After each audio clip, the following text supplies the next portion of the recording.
تاجدار مدینہ صلی اللہ علیہ وسلم نے دی ہے. ہم نماز جنازہ پڑھنے کے لیے آئے ہیں، لیکن ہم نماز جنازہ پڑھیں گے چلے جائیں گے، امام الانبیاء صلی اللہ علیہ وسلم کی زیارت نہیں ہوگی. یہ خوش قسمت ہے کبھی چند منٹوں کے بعد قبر میں جائے گا امام الانبیاء صلی اللہ علیہ وسلم. سبحان اللہ. کہانی نہیں کہتا ہے، ارشاد مصطفیٰ ہے. حضور نے فرمایا مر ربک کا ما دینک کا ما کنت تقول فی حق ھذا الرجل اور کما قال علی تحیۃ الثنا. 3 سوال ہوں گے. تیسرا سوال تاجدار مدینہ صلی اللہ علیہ وسلم کے متعلق ہوگا.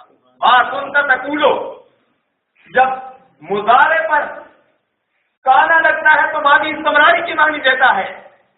اے دنیا سے آنے والے، قبر میں آنے والے، تو اس ہستی کے بارے میں دنیا میں کیا کہا کرتا تھا، تیرا کیا عقیدہ تھا؟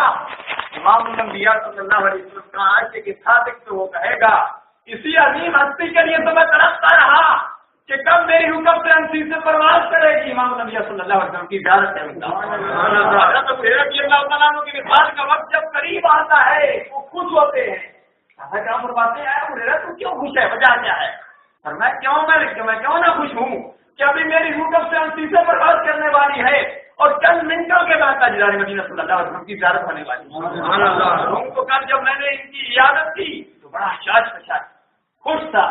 کیوں نہ خوش ہو، پتا تھا 36 حص انسان کی کام کرنے لگ جاتی ہے. جب بہت قبض قریب آتا ہے بعض لوگوں کی 36 کام کرنے لگ جاتی ہے، انہیں محسوس ہوتا ہے کہ ابھی میرا وقت قریب آ رہا ہے، ابھی اللہ تبارک و تعالیٰ ہمیں اپنے پاس بلا رہا ہے، ابھی تاجدار مدینہ صلی اللہ علیہ وسلم کی زیارت ہونے والی ہے.